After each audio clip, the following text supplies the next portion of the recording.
السلام علیکم ورحمۃ اللہ وبرکاتہ۔ بسم اللہ الرحمن الرحیم۔ الحمد للہ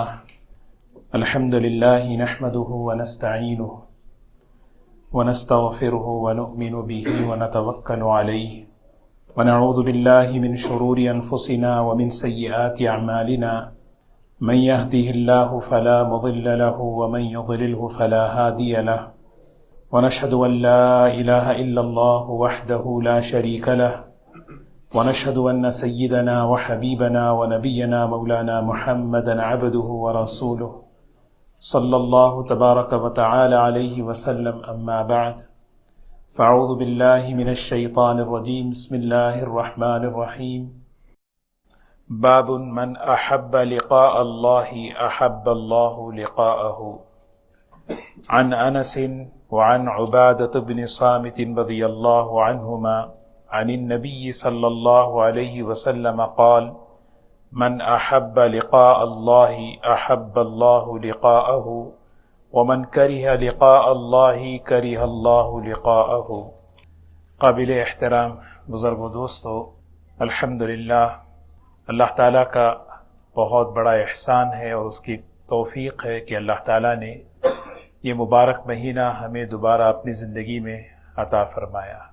اللہ تعالیٰ ہم سب کے لیے اور پوری امت مسلمہ کے لیے اس رمضان المبارک کی عبادتوں کو آسان فرمائے، قبول فرمائے، اور اللہ تعالیٰ پورے عالم اسلام کے مسلمانوں کی اللہ تعالیٰ حفاظت فرمائے، اور اس رمضان کو ہم سب کے لیے ہدایت کا، مغفرت کا، رحمتوں کا ذریعہ بنائے۔ ایک حدیث ہے جو آپ کی خدمت میں جو پڑھی گئی، جس میں فرمایا گیا کہ اللہ تعالیٰ کی محبت یہ بہت بڑی قیمتی نعمت ہے، انمول نعمت ہے اللہ کی محبت۔ ویسے ہر مسلمان کے دل میں کسی نہ کسی درجے اللہ تعالیٰ کی محبت ہوتی ہے۔ کوئی بھی مسلمان ہو، کتنا ہی گنہگار کیوں نہ ہو، ہر ایک کے دل میں کسی نہ کسی درجے اللہ تعالیٰ کی محبت ہوتی ہے۔ لیکن ایک درجہ ہے جو اللہ تبارک و تعالی ہم میں سے ہر ایک سے وہ درجہ چاہتے ہیں، محبت کا درجہ جو مطلوب ہے شرعی اعتبار سے بھی۔ وہ کون سا درجہ ہے کہ اتنی محبت ہمارے دل میں اللہ کی آ جائے کہ اللہ کی محبت میں اللہ جو کرنے کے لیے کہیں وہ کریں، اور جس چیز کو چھوڑنے کے لیے کہیں اس سے باز آ جائیں۔ اتنی محبت ہر ایمان کے والے کے دل میں شرعاً مطلوب ہے کہ محبت کی بنیاد پر آدمی جو ہے جس چیز کو کہا جا رہا ہے اس کو چھوڑ دو، محبت کی بنیاد پر چھوڑ دے۔ میں یہ حرام لذت چھوڑتا ہوں، میں اپنی یہ حرام عادت چھوڑتا ہوں، میں یہ گناہ چھوڑتا ہوں۔ کیوں چھوڑتا ہوں؟ مجھے اللہ سے محبت ہے، اس محبت کے خاطر میں چھوڑتا ہوں۔ میں یہ اللہ کا حکم اپنی زندگی میں لیتا ہوں، کیوں؟ اس لیے کہ مجھے اللہ سے محبت ہے۔ یہ محبت کا یہ درجہ ہم میں سے ہر ایک کم از کم اس کو حاصل کرے۔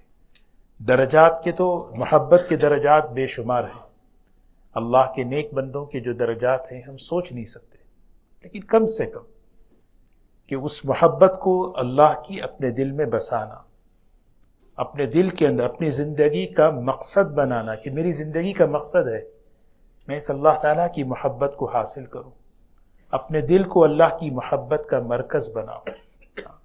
اور اس کا سب سے بہترین موقع جو ہے اللہ تعالیٰ نے ہمیں رمضان المبارک عطا فرمایا ہے۔ یہ جو مبارک مہینہ ہے، اس مبارک مہینے کے اندر جو اعمال ہم سے کروائے جاتے ہیں، خاص طور پر ان عملوں کو ہم اپنی اس بنیاد پر کریں کہ یہ رمضان اللہ تعالیٰ کی اس محبت کو میں حاصل کروں، اللہ کے اس تعلق کو میں حاصل کروں۔ کچھ اعمال ہیں، جو سب سے پہلا عمل ہے، جتنے فرائض ہیں، نماز ہے، روزہ ہے، زکوٰۃ ہے، جتنے فرائض ہیں ان فرائض کو اہتمام کے ساتھ، عظمت کے ساتھ ادا کرنا سب سے پہلی چیز ہے۔ اور دوسری چیز، نوافل جتنے ہیں تراویح ہے، تہجد ہے، اشراق ہے، چاشت ہے، ان کا اہتمام کرتے ہوئے اس یقین کے ساتھ پڑھنا کہ یہ نوافل مجھے اللہ کی محبت پیدا کراتے ہیں۔ تراویح پڑھتے ہوئے ہم یہ سوچتے ہوئے کہ ایک ایک سجدہ، ایک ایک رکوع، ایک ایک رکعت مجھے اللہ کی محبت، کیونکہ یہ چیز اپنے دل میں بڑھانا ہے، اس کو حاصل بھی کرنا اور اس کو اپنے اندر دھیرے دھیرے بڑھانا۔ اور تیسری جو چیز ہے قرآن پاک کی تلاوت ہے۔ علماء نے بڑے آسان اعمال بتائے ہیں۔ دیکھیں محبت جو ہے نماز کی طرح نہیں ہے کہ ہم وضو کر کے آئے، اللہ اکبر کہہ کے شروع کر دیے، نماز شروع کرتے ہیں، ایسے اچانک دل میں محبت پیدا نہیں ہوتی۔ یہ غیر اختیاری چیز ہے، انسان کے اختیار میں نہیں ہے، لیکن اللہ تعالیٰ نے حضور اکرم صلی اللہ علیہ وسلم کے ذریعے سے ہمیں اعمال بتائے ہیں۔ یہ اسباب ہیں، اس کو اگر تم اختیار کرو گے تو انشاءاللہ اللہ تمہارے دل میں اپنی محبت ڈالے گا، اور پھر یہ محبت تمہیں اطاعت پر لائے گی، یہ محبت تمہیں اللہ کی نافرمانیوں سے بچائے گی۔ تو قرآن پاک کی تلاوت چاہے ہم کریں چاہے ہم تراویح میں سنیں، اس یقین کے ساتھ کہ اللہ کو میں سنا رہا ہوں۔ جب کوئی قرآن پاک پڑھے یہ نیت ہو کہ میں اللہ کو سنا رہا ہوں، میرا کلام اللہ سن رہے ہیں، تو اس سے محبت بڑھتی ہے۔ اور اسی طرح تسبیحات ہیں، اللہ کا ذکر کثرت کے ساتھ، کثرت کا معنی کم از کم 300 مرتبہ، استغفار 300 مرتبہ، درود شریف 300 مرتبہ، تیسرا کلمہ 300 مرتبہ، کثرت ذکر، چلتے پھرتے اس کو ہم اہتمام سے، یہ چیز ہمیں، یہ سبب ہے اللہ تعالیٰ کی محبت کے بڑھانے کا، دل میں اللہ تعالیٰ کی محبت کے بسنے کا۔ اور دوستو یہ بہت بڑی نعمت ہے اگر کسی کو یہ سمجھ میں آ جائے کہ اللہ تعالیٰ نے یہ دل جو ہے اس لیے پیدا کیا ہے کہ اس میں اللہ کی محبت کو بساؤں، ورنہ آدمی جو ہے اس کو کئی چیزوں کے لیے استعمال کر رہا ہے۔ اللہ تعالیٰ ہمیں اس کی توفیق دے۔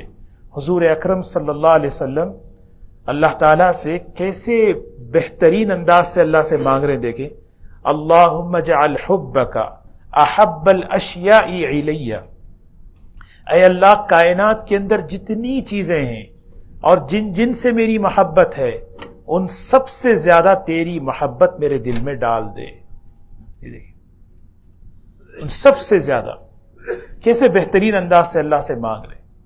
اسی لیے جو ہے نا یہ چیزیں، فرائض کا اہتمام ہو، نوافل کا اہتمام ہو، تلاوت کا اہتمام ہو، اور 24 گھنٹے میں ایک مرتبہ کوئی ایک وقت طے کر کے، ایک تو ہے ہم دعا کرتے ہیں، نماز کے بعد دعا کر لیے، افطار کے وقت دعا کر لیے، دعائیں کرتے رہتے ہیں 2 منٹ 4 منٹ کی، لیکن ایک وقت 24 گھنٹے میں طے کر کے میں اور میرا اللہ، اور اس میں میں اپنی دعا کی مقدار کو بڑھاؤں، اللہ کے سامنے روؤں، اللہ کے سامنے گڑ گڑاؤں، اللہ تعالیٰ کے سامنے آہوزاری کروں۔ وہ ہم میں سے ہر ایک کو اپنا وقت طے کر لے، تہجد کا وقت ہو، افطاری کا وقت ہو، رات کا وقت ہو، یہ چیز یہ پریکٹیکل عملی طور پر کرنے کی چیزیں ہیں۔ یہ پورا رمضان ہمارے سامنے ہے، کئی رمضان ہمارے سامنے گزر گئے، پلٹ کر دیکھیں، کسی کے 40، کسی کے 20، کسی کے 30 رمضان گزر گئے۔ یہ اللہ تعالیٰ نے ہمیں موقع دیا ہے، تو یہ رمضان میں اللہ تعالیٰ کی محبت، اللہ سے تعلق، اللہ کا قرب حاصل کروں انشاءاللہ، یہ نیت کریں۔ تو اس کے یہ اعمال ہیں جو مجھے روزانہ اپنے 24 گھنٹے میں مجھے لانا ہے۔ دیکھا ایک ایک عمل اللہ سے تعلق کی علامت ہے۔ دعا کیا ہے؟ اللہ سے تعلق۔ ایک آدمی 2 منٹ دعا کر رہا ہے، وہ کہہ رہا ہے میرا اللہ سے 2 منٹ کا تعلق ہے۔ دعا اللہ سے بات چیت کرنے کا نام ہے۔ تو آج 5 منٹ کریں، کل 6 منٹ کریں، پھر 7 منٹ کریں، 10 منٹ کریں۔ مقدار، علماء فرماتے ہیں دعا کی مقدار کو بھی بڑھانا اور دعا کی کیفیت کو بھی بڑھانا، ایک چیز ہو گئی۔ اور چھٹی جو چیز ہے وہ ہے 5 منٹ اللہ کے احسانات کو اور اس کے انعامات کو سوچنے میں بیٹھنا۔ کوئی بھی وقت تنہائی میں بیٹھ کر، اے اللہ جو نعمت تو نے مجھے دی ہے محض تیرے فضل سے دی ہے، اس کا میں مستحق نہیں ہوں، میں اپنی حالت جانتا ہوں، میری طرف سے تو تیرے پاس خطائیں ہی خطائیں پہنچ رہی ہیں، لیکن اے اللہ تیری طرف سے کتنی عطائیں میری طرف متوجہ ہیں۔ یہ بندہ سوچے، یہ سوچ محبت پیدا کرتی ہے، یہ سوچ اللہ تعالیٰ سے قرب پیدا کرتی ہے۔ اور ایک آخری چیز ہے، اللہ کے نیک بندوں کے ساتھ اٹھنا بیٹھنا، یہ بھی اللہ کی محبت کے بڑھنے کا سبب ہے۔ حضور اکرم صلی اللہ علیہ وسلم کی ایک دعا ہے، اللہم اجعل حبک وحب من یحبک والعمل الذی یبلغنا عندک۔ سبحان اللہ، کتنی بہترین دعا دیکھیں، اے اللہ میں آپ سے آپ کی محبت مانگتا ہوں، اور تیسرے نمبر پر کہا اے اللہ میں آپ سے آپ کی وہ ان اعمال کی محبت مانگتا ہوں جو تجھ تک پہنچا دے۔ لیکن ان دو کے درمیان ایک اور چیز اللہ کے رسول صلی اللہ علیہ وسلم نے مانگی، وہ کیا ہے؟ اے اللہ میں ان بندوں کی محبت مانگتا ہوں جو تجھ سے محبت کرنے والے ہیں۔ تو حضور صلی اللہ علیہ وسلم کے کلام میں، دعا میں ترتیب دیکھیں، ایسے ہی ہماری طرح نہیں ہے کہ جو چاہے نکل گیا۔ نبوت کے کلام کا معجزہ ہے، ہر چیز ترتیب کے ساتھ ہے۔ اے اللہ میں تجھ سے تیری محبت مانگتا ہوں، اے اللہ میں تجھ سے وہ اعمال مانگتا ہوں جو تیری محبت پیدا کر دیں۔ لیکن ان دو کے درمیان اللہ تعالی، اللہ کے رسول صلی اللہ علیہ وسلم نے اللہ سے مانگا، اے اللہ میں تجھ سے وہ مانگتا ہوں، جو ان لوگوں کی محبت مانگتا ہوں جو تیری تجھ سے محبت کرتے۔ کیا مطلب ہے؟ ایک بہت بڑے عالم ہیں حضرت سید سلیمان ندوی رحمۃ اللہ علیہ، بڑی عجیب بات اس دعا پر لکھتے ہیں، فرماتے ہیں اللہ کی محبت پیدا ہونے کے لیے اور اعمال صالحہ کی محبت پیدا ہونے کے لیے یہ رابطہ ہے اللہ کے نیک بندوں کی محبت کا دلوں میں پیدا ہونا۔ اللہ تعالی ہمیں اس کی توفیق نصیب فرمائے۔ تو دوستو یہ ہے، جب اللہ تعالیٰ کی محبت پیدا ہوتی ہے نا، پھر اللہ سے ملاقات کا شوق پیدا ہوتا ہے۔ یہ جتنے اعمال صالحہ ہیں، ان اعمال کی تاثیر اللہ کے دیدار کا شوق پیدا کرتا ہے۔ یعنی روزہ رکھتے ہیں اللہ کے لیے بغیر دیکھے، ہم نے اللہ کو دیکھا نہیں، لیکن اے اللہ ہم روزہ تیرے لیے رکھ رہے ہیں۔ ہم تراویح پڑھ رہے ہیں، کس کے لیے پڑھ رہے ہیں؟ اللہ کے لیے پڑھ رہے ہیں۔ اے اللہ ہم نے تجھے دیکھا نہیں۔ جتنے اعمال بندہ کرتا ہے اللہ کو بن دیکھے کرتا ہے، یہ اعمال اس کے اندر ایک عجیب سی ایک طلب پیدا کر دیتے ہیں، جس کے لیے میں کر رہا ہوں اس سے ملوں، اس کو دیکھوں، اس کا دیدار کروں، اس کی زیارت کروں۔ اور اللہ تبارک و تعالی جو ہے ان اعمال کے ذریعے سے وہ اپنا دیدار، اپنی ملاقات عطا فرماتے ہیں۔ حضور اکرم صلی اللہ علیہ وسلم کی دعا ہے، اللہم انی اسألک شوقا الی لقائک، اے اللہ تیری ملاقات کا شوق میرے دل میں ڈال دے۔ یہ ملاقات کا شوق کب ہوتا ہے؟ ان اعمال کے راستے سے ہوتا ہے۔ جب بندہ ان اعمال کے ذریعے سے اللہ کی محبت دل میں پیدا کرتا ہے، اللہ تبارک و تعالیٰ سے ملاقات کا شوق، جنت کا شوق، آخرت کا شوق دل میں پیدا ہوتا ہے۔ یہ شوق اللہ ہمیں نصیب فرمائے۔ پھر جب شوق آتا ہے نا، حضرت بلال رضی اللہ تعالیٰ عنہ کا انتقال ہو رہا ہے، ان کی بیوی پریشان ہے، وا کربا وا کربا، ہائے صد افسوس، ہائے صد افسوس۔ حضرت بلال رضی اللہ تعالیٰ عنہ فرما رہے ہیں، کیا کہہ رہی ہے؟ وا طربا وا طربا، ہائے خوش نصیبی، ہائے خوش نصیبی، صد آفرین، مرحبا مرحبا، خوش آمدید۔ کیوں؟ اس لیے کہ غدن نلقا محمدن و احبا، ایک دن یہ صحابہ حضور صلی اللہ علیہ وسلم کو دیکھے بغیر جی نہیں سکتے تھے، ایسی محبت تھی۔ کہتے ہیں کل میں ملوں گا حضور صلی اللہ علیہ وسلم سے، کل میں دیدار کروں گا حضور صلی اللہ علیہ وسلم کا، یعنی شوق۔ اللہ ہمیں یہ شوق نصیب فرمائے دوستو، اللہ تعالی ہم سب کو یہ شوق نصیب فرمائے۔ اسی لیے آخرت کا شوق، یہ جو کتاب کے اندر جو احادیث ہیں، گزشتہ رمضان میں اس کتاب کا ایک حصہ پڑھا گیا جس کے اندر دنیا سے بے رغبتی کے جو متعلق احادیث ہیں، کیسے ہمارے دلوں کے اندر سے دنیا کی رغبت نکلے، دنیا کی محبت دلوں سے نکلے، جو تمام برائیوں کی جڑ ہے، وہ ہم نے گزشتہ پڑھا۔ اب انشاءاللہ اسی کا اگلا حصہ ہے، کیسے آخرت کا شوق میرے دل میں آئے، کیونکہ آخرت ہمارا اصلی وطن کیا ہے؟ جنت ہے۔ ہاں، آدم علیہ السلام وہیں سے آئے ہیں اور ہم سب کو وہیں پہ جانا ہے انشاءاللہ۔ ہاں، اور ہم سب کا اصلی وطن جنت ہے۔ زندگی آخرت کی ہے، منزل آخرت نہیں ہے، منزل ہماری جنت ہے، آخرت کی زندگی ہے، اور ہم سب مسافر ہیں اس دنیا میں۔ انسان کی جو حالت ہے، ہماری حالت مسافر کی طرح ہے۔ جب ہمارے سامنے اللہ تعالیٰ کی نعمتوں کا استحضار ہو، جیسے ایک مسافر سفر میں جائے، تکلیفیں ہیں کھانے پینے کی، رہن سہن کی، لیکن جب واپس آتا ہے تو اسے اپنا گھر یاد رہتا ہے، بیوی بچے یاد رہتے ہیں، گھر کی راحتیں یاد رہتی ہیں، تو وہ سفر کی تکلیفیں اس کے لیے آسان ہو جاتی ہیں، ہوتی نہیں ہوتی؟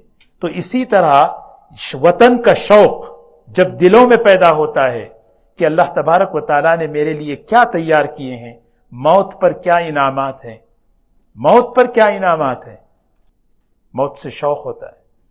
قبر میں اللہ نے میرے لیے کیا انعامات طے کیے ہیں۔ حضرت تھانوی رحمۃ اللہ علیہ کی کتاب ہے شوق وطن، وہ اسی ترتیب پر لکھی گئی، شوق وطن۔ کیا مطلب ہے؟ حضرت فرماتے ہیں اس کا پس منظر یہ ہے کہ جب ایک علاقے کے اندر طاعون پھیلا، جنازوں کی کثرت، موتوں کی کثرت، لوگوں میں مایوسی، لوگ پریشان، افسردہ، غمگین، گھبرائے ہوئے ہیں، حضرت نے دیکھا ایک مسلمان اس طرح غیر اختیاری حالات میں ایسے مایوس ہو جائے، ایسے گھبرائے۔ میں نے سوچا اس کا ایک ہی سبب ہے، وہ ہے آخرت کا شوق دلوں سے نکل چکا ہے، آخرت کا شوق۔ لہذا میں نے یہ کتاب لکھ دی، اس کا نام کیا ہے؟ شوق وطن، وطن کا شوق۔ اور اس میں وہ ساری باتیں، آخرت کی باتیں، کہ اللہ سے ملنے کا شوق، آخرت کی نعمتوں کا شوق، یہ چیزیں جو ہے نا، جب یہ چیزیں ہم پڑھیں گے انشاءاللہ، اللہ تبارک و تعالی ہمیں بھی ہمارے اندر آخرت کی رغبت، آخرت کا شوق اللہ تعالی ہمیں عطا فرمائیں گے۔ دیکھیے حدیث میں اس کا ترجمہ میں پڑھ لوں۔ اللہ کے رسول صلی اللہ علیہ وسلم فرماتے ہیں، من احب لقاء اللہ، جو شخص اللہ سے ملنے کو محبت کرتا ہے، مجھے اللہ سے ملنا ہے، مشتاق ہے اللہ سے ملنا، اللہ کی بارگاہ میں حاضر ہونے کا مشتاق ہے، اللہ تعالیٰ بھی اس کے ملاقات کی تمنا رکھتے ہیں، اللہ بھی اس سے ملنے کی جو ہے نا محبت کرتے ہیں۔ میرا بندہ مجھ سے محبت کرتا ہے، یعنی کہ میں بھی اس سے محبت کرتا ہوں۔ اللہ تعالیٰ ہمیں ایسی محبت نصیب فرمائے۔ دوستو، یہ مبارک مہینہ اسی مقصد کے لیے ہے کہ ہم ایک ایک لمحے کو وصول کریں اللہ سے تعلق، اللہ کی محبت، اللہ کا قرب حاصل کرنے کے لیے۔ اور ہم ایک بات یاد آئی، عبداللہ ابن مسعود رضی اللہ تعالیٰ عنہ بڑے اونچے درجے کے صحابی ہیں، فرماتے ہیں صحابہ رمضان کا کیسے استقبال کرتے تھے؟ فرماتے تھے کہ ہم رمضان کو ایسے استقبال کرتے تھے کہ ہمارا دل دوسروں کے بارے میں صاف ہوتا تھا، صاف ہوتا تھا۔ ایسے ہم رمضان کا استقبال کریں کہ ہمارا دل آپس میں صاف ہو۔ ایک اور حدیث یاد آئی مشکات شریف کی، رسول اللہ صلی اللہ علیہ وسلم فرماتے ہیں اللہ کی محبت حاصل کرنا ہے، ایک پریکٹیکل عمل بتا رہا ہوں، جو بھی ہم کریں، جس کے ساتھ بھی ہم کریں، ایک بنیاد پر کریں، اللہ کے لیے کریں۔ میں یہ کر رہا ہوں اللہ کے لیے، میں پانی کا باٹل دیا اللہ کے لیے، میں مسجد سے گاربیج اٹھایا اللہ کے لیے، کسی کو افطاری بنا کے دیا اللہ کے لیے، کسی کا اکرام کیا اللہ کے، یہ بار بار اس کا استحضار، یہ دل میں محبت پیدا کرتا ہے۔ کس کی محبت؟ اللہ۔ آج ہمارے اعمال سے اخلاص ہٹنے کی نحوست یہ ہوئی، اعمال سے اللہ کی محبت بھی نہیں پیدا ہو رہی۔ بڑے بڑے عمل آدمی کر لیتا ہے، لیکن چونکہ اللہ کو راضی کرنے کا جذبہ ختم ہو گیا، جس کی وجہ اللہ ہم سے اسی وجبت محبتی، اللہ تعالیٰ فرماتے ہیں میری محبت واجب ہے، میں اپنی محبت واجب کر دیا چار لوگوں کے لیے، المتحابین فیہ، المتجالسین فیہ، المتزاورین فیہ، المتبادلین فیہ۔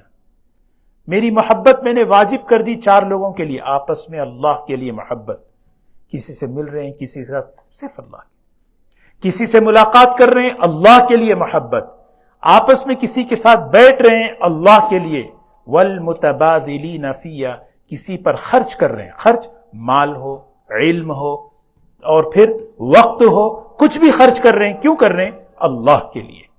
اللہ ہمیں اس کی توفیق نصیب فرمائے، اللہ تعالی ہمیں عمل کی توفیق دے۔ سبحان اللہ بحمدہ، سبحانک اللہم بحمدک، نشہد ان لا الہ الا انت، نستغفرک ونتوب الیک۔